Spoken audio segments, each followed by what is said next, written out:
Diablo 4, without a doubt, is the worst PoE clone out there. And Last Epoch, one of my favorite games that sadly is gonna die to a lot of greed very, very soon, it looks like. We're not even gonna get that 1 or 2 years of amazing updates, it seems like, before the greed kicks in. Wow, thank you, Krafton. Very appreciated. What could the upcoming Diablo comic mean about the expansion release date? Does data prove that more endgame would not actually help Diablo 4 at all? Is the latest... Let's go! I have been saying this forever! Endgame in Diablo 4 is meaningless! In fact, if you currently deleted all of the endgame in Diablo 4, the endgame would not even suffer. What is the point of goddamn endgame in a game where everything is supposed to be given for you for free? No one likes leveling, no one wants leveling, and the moment... Dude, listen. The devs actually tried to make leveling slower in Diablo 4. One season, I don't remember. It was this 2-3 seasons ago or something. And people quit the game because of it, because no one wants to level in that garbage dumpster fire. And the same thing goes for literally everything else. They have made it so Diablo 4 just rewards you with everything infinitively. So, what is the point? Like, of course, the end game is never gonna exist if everything's free, farmable, and one-shottable in a nanosecond. Like, get out. This Project Diablo 2 season more exciting than the upcoming Diablo 4 season? We'll talk about... I don't know what that is, but yes, anything Diablo 2 related is 100% more interesting than Diablo 4. all that, but we'll also cover the reveal of Last Epoch's future monetization plans that has everyone upset. The extra details we got about the pricing of Valve's Steam machine, the awesome new itemization update coming to Titan Quest 2, and more. Hey folks, this is Riker, and I dig into ARPG and gaming news so that you can spend more time playing games. Chapters below to skip ahead to different topics. Kicking off with Diablo news, we should be getting the Season 11 campfire chat soon. Hell yeah. You know what I love about Diablo 4 campfire chats? That's right. No, not really, but there's nothing to like about Diablo 4, so there you go. Probably next Thursday, December. And anyone who is saying, oh, you're just negative about Diablo 4, how about trying to... Why would I waste my time playing garbage? I have eyes, I have ears, I have a brain. I can look at Diablo 4 and instantaneously know that it's garbage. I don't need to play the new season for 5 minutes to understand, wow, this is shit. I don't need to do that, thank you very much. And I won't, thank you. December 4th, they tend to do them on Thursdays. And that's assuming we're still expecting the season to start on Tuesday, December 9th. No official date has been confirmed by Blizzard yet, but the 9th is when the current season ends, and the pattern so far has been that the new season starts on the same day that the previous season ends. Now, a comic series for D4 has been announced, published by Titan Comics, with... I'm sure everyone's gonna be excited about some kind of rando fucking comics. You think they're even gonna depict... Look at this. This is supposed to be the Diablo world. Pretty gritty, gruesome, and whatnot. Bro, look at this dude. He has clothes, he has everything, and someone just gives him an apple for free. Like, I hate what Blizzard has done. Issue 1 releasing on February 11th. There will be 4 comics in this series, and the series is titled Dawn of Hatred, and it is set months after the end of Vessel of Hatred, intended to bridge the gap between Vessel of Hatred and the next expansion. So it sounds like there's going to be some time jump between the two. Because of that, yes, the powerful barbarian of Amen, because... I mean, obviously. Or maybe that... Wait, is this even a woman? I think that's maybe a... Oh, Jesus. So it sounds like there's going to be some time jump. Oh, boy. So what is this? Officially, Diablo 4 introduces trans characters? Yay! Yay! Yas, queen, slay! Between the two. Because of that, I'm going to expect that this is going to cover fake Akarat going around and starting his religion. We're probably going to start... Expansion 2 with that religion already having been established. He has some following. He's been doing some evil in the world. Perhaps he's already been to the island of Shansai, his homeland, and he's scooped up all those people under his evil command. Who knows? We're expecting the next expansion to be revealed at the Game Awards on December 11th. We'll likely get more details there. God, all about how all of this came to be is so stupid. Like Diablo 4's story is unbelievable dog water. The Vessel's hatred is the most random bullshit that doesn't make any sense ever. If you haven't watched my review of it, right in my channel, the Diablo 4 lore or expansion or something like that, and you're gonna find it. Oh my god. Like, nothing in that story makes sense. It's just like, things are happening. The only thing that I found cool about it was that the expansion starts with a random woman being in your friend's home when her kneecaps are broken and she's like, leave me, I'll be fine. And I'm like, who the hell are even you, actually? That was the only moment that was kind of funny, because I had no idea if that's even an established character at that point. Jesus, it was bad. Now, the last time we had a multi-part comic series in the Diablo universe was over a decade ago. DC Comics published The Sword of Justice, a 5-part series that took place between Diablo 2 and Diablo 3. Issue 1 released on November 23rd, 2011. Issue 5 released on August 29th, 2012. Diablo 3 released on May 15th, 2012, before the final comic was released, and even 2 weeks before Issue 4 was released. Issue 4 released on May 30th. As for Issue 3, that was on March 21st. So, in general, we're seeing about 2 months between each comic. So if the Titan Quest series follows a similar trend, then mid-April would see Issue 2, mid-June would be Issue 3, and mid-August would be Issue 4. Now, Vessel of Hatred released on October 8th, 2024, after being revealed at BlizzCon 20... Listen, again, I just want my gay love story and trans characters. That's all I care about Diablo 4 at this point, honestly. That's the only thing that I want to see. That's the only thing that I'm interested in seeing at this point, okay? Because anything else is just going to be completely forgettable, okay?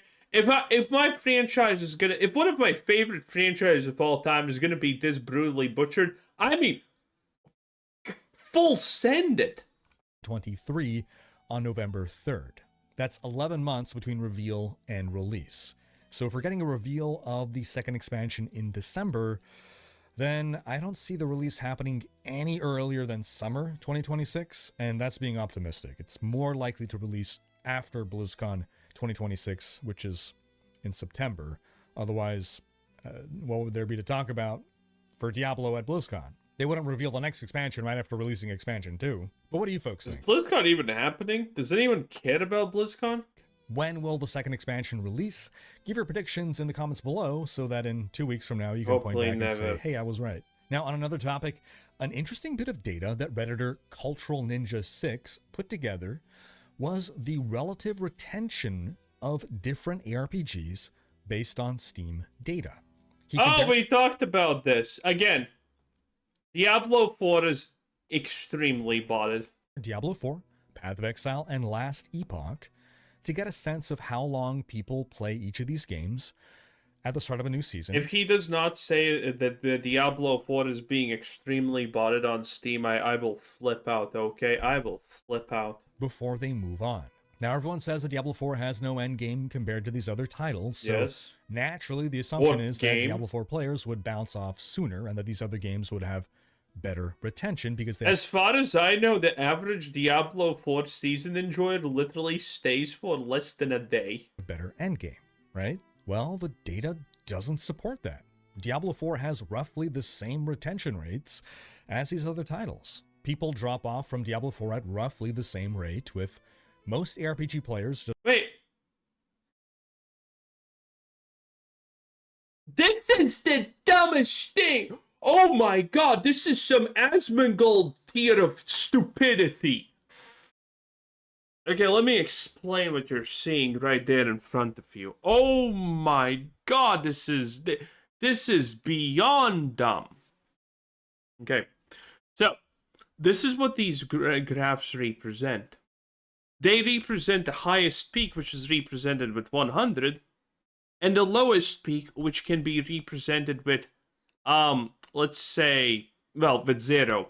I'll just give you a couple of examples so you understand why graphs like this are stupid in these situations. Okay, let's say let's say Path of Exile's peak player count is 273 trillion. Okay. And then let's say that that would be their 100% because that is the highest peak that they have ever reached. And then their lowest peak is -1 player. It still makes this graph. It still makes, well, actually, this would be -2 players on if I look at if I think about it. But you know, oh, that's last epoch. It doesn't matter. Okay, well, Path of Exile would be -4 players. Okay. These graphs don't show anything. They're absolutely BS. By the way, the fact that Path of Exile doesn't even have a 100% peak is... Oh, no, it's just there. Oh, okay, I was looking at the wrong one. I was like, why does this not even reach 100? Because it's here. Okay? These peaks show nothing. It shows absolutely nothing. It's crazy. Just across all games, generally being done with any given game by week 3 or 4 in a new season. So from this data... Wait, actually, also, let's look at this a little bit more. And again, this shows... this shows that Diablo actually has a better retention rate than everything. Again, I have talked about the Diablo 4 graph. If you look at the Diablo Steam charts, Diablo should be literally... Diablo 4 should have like a daily amount of 10 million players or something ridiculous like that. Because, let me actually Google. Let me actually check this. D4 Steam DB. Let's look at this. Let's look at this. Riker, you absolute scoundrel. You got me looking at the Steam DB charts. I'll share the screen in a moment here, okay? It's opening up slowly. But on because I'm uploading a thing. Okay. What? 8K players? What, are the bots drying up? Oh, wait, this is finally actually smaller than previously. Hell yeah. Okay, Diablo. Okay, this is what I am talking about, by the way. Let me give you. I think recently the botting has probably stopped because now you're seeing you know, the dips to this much.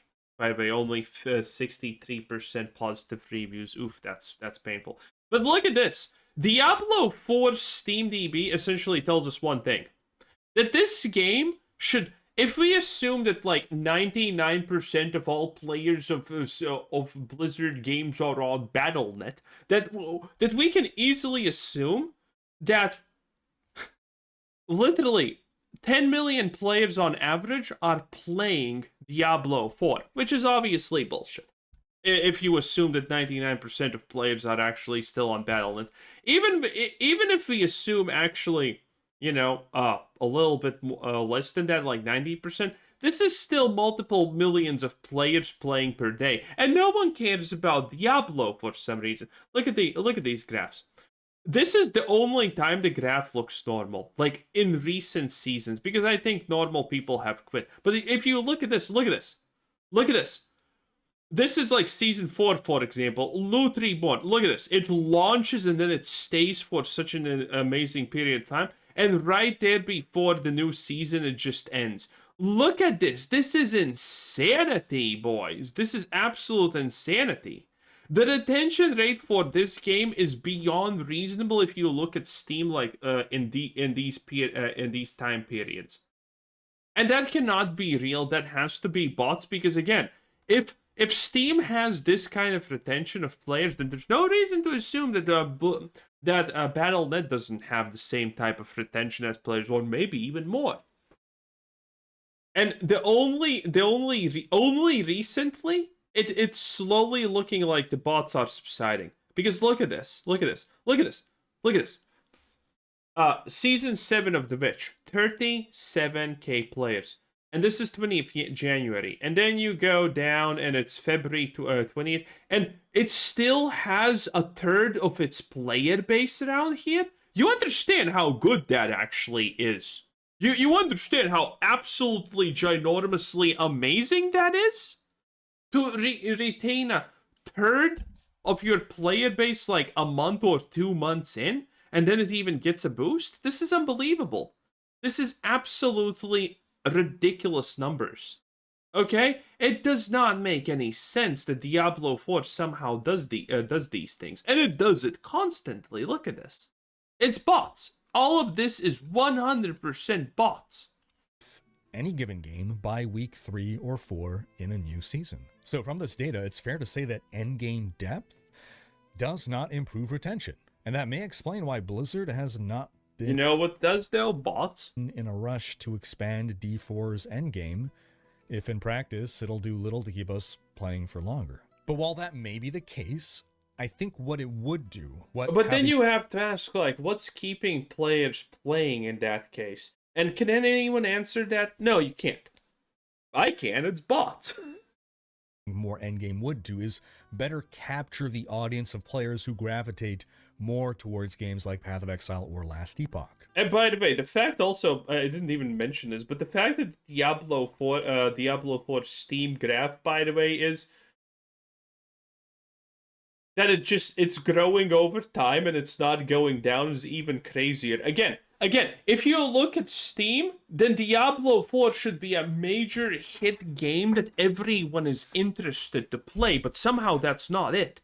Any other game that you find, even with slightly similar graphs to Diablo 4, people are ecstatic about it, people are talking good about it, and it's fucking thriving. Okay? On YouTube, on Twitch, on everywhere.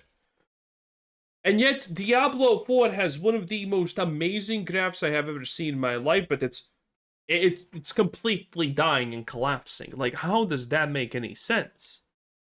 So while retention may not go up with more endgame, absolute player count should. It's weird though, because I personally feel that I would play longer with more endgame, but I suppose even if there is more endgame, if the pace at which you get through that endgame is fast, then it doesn't really change anything. Also, I think most players want to be done with a game within about 2 to 3 weeks. They don't want to play for the full 3 months. I'm just some weirdo anomaly. And specifically what I want from an ARPG experience is it looks like the majority of players are staying. Feel like I can keep playing for 3 months if I want to, but I also want to feel content stopping after 2 weeks if that's my choice. In other words, I want to stop playing because I choose to move on, not because I stopped having fun and therefore had no choice but to move on. But how do you folks feel about all this? Sound off in the comments. Meanwhile, Diablo 3's 37th season starts on December 5th. The season theme is the one where any item can go into any Kanai cube slot, so you can pick 3 weapons, for instance. It's too bad this means another lost opportunity to start a season with the Darkening of Tristram coming up in January. It's a super cool retro event to play a Diablo 1 themed dungeon in Diablo 3, and it's a fun alternative way to level up at the start of a season. And for Diablo 2 fans, a new season of Project Diablo 2 just launched. This is a mod for original D2, not D2 Resurrected, sadly. But basically what it seeks to do is capture what D2 would be today if the devs had kept updating it over the years. It's one of the best D2 mods and really worth trying if you haven't. This season adds a new unique map, the City of Ure. Yeah, D2 gets Ure before D4 does. New unique items, new rune words, crafting recipes. Oh, let's actually look at these items. Capture what D2 new unique map, the City of Ure. Yeah, D2 gets Ure before. Okay, 100 to 110 to 220. Amazon bow, obviously. That's pretty decent. 2% chance to cast a lightning fury on strike. Lightning bolt on strike. Increase attack speed. That's nice. Increase damage. Okay. Adds lightning damage. Valkyrie critical strike mana after each kill. Mana after each kill is kind of neat, but not great. But it is actually a viable alternative, I guess. Level 72 kind of sucks, though. D4 does. Frozen Solder War Bolts. Ooh! To cold skills, cold arrow fire. Whoa! Cold arrow fires 3 edition. Whoa! That's cool. Monstone on hit based enemy cold resistance, deadly strike target. Slow target 25. Slow is actually really good. 28 plus energy. Now that's good stuff. And 50% fire resistance. Pretty good considering. Well, fire resistance is the worst resistance, arguably. Actually, no. A corpse explosion and the boom, boiling blood or whatever it's called is fire damage, or split fire damage. Okay. Unique items. Oh, another quiver. Gets Damn zero it. before D4 does. New unique item. Doom finger. We have a. Oh, wait, don't. Passive and magic, okay. Maximum damage. Damage to demons. Jesus Christ, this is big. Maximum deadly strike, 10%. Huh. Deadly strike, 21%. Magic damage taken reduced by 12. It's actually really good. Half freeze duration is ass. You should just put something that reduces freeze in general. New rune Oh, damn it. I want to read all of these. These are kind of cool. does. New unique items. Banner Lord's Calls, War Bolts. By the way, this is all bolts. Do all skills, enemy physical resistance. That's unique. Faster cast rate, reduce curse duration. Is this for Necro? Slow movement, inner sight to all attributes. That's a lot to all attributes. Damage taken, gained as mon when hit. Not bad. New rune words. Basilisk's Quiver, Amazon damage, poison damage. That's a lot of poison damage. Poison damage is pretty bad. Enemy poison resistance, maximum poison resistance. Ooh. After 7 life after each kill. Gold from. Okay. Interesting. Crafting rest. Oh, I'm not gonna. Chance to cast stat. Oh, event struck. Okay, not OP. 40 attack speed is Bisto. Maximum damage, attack ration per character level. That's good. Lightning damage, lightning resistance. Okay, wow, that's interesting. These some very rare Wow, that is a lot of stuff. Oh, this is an early game one. Just base damage. Not bad. cosmetic drops. This is new for me. Cosmetics in D2. So what it seems to 5th anniversary edition, enchanted defense. Okay. be is rarely, very rarely, Storm shield are different. Vendor's alpha helmet. Okay. certain uniques will drop with a different visual. It's functionally the same item, but it looks different. It's A cool way different. of adding cosmetics into D2. But that's not all. They're also adding improved stash functions like search, balance changes that allow for new character builds, and more. All right, on to some Base. Last Epoch news. Yeah, it's not been good news for Last Epoch for a while. We finally learned Should we actually do the last epoch separately, honestly? I kind of feel like I want. I guess that's it for Riker today. Anyway, Diablo 4 is ass, and you should feel bad if you play it, okay? There's no excuses. It's just, if you're playing Diablo 4, it's what are you doing with your life? Anyway, that was Riker, 10 out of 10. Bye!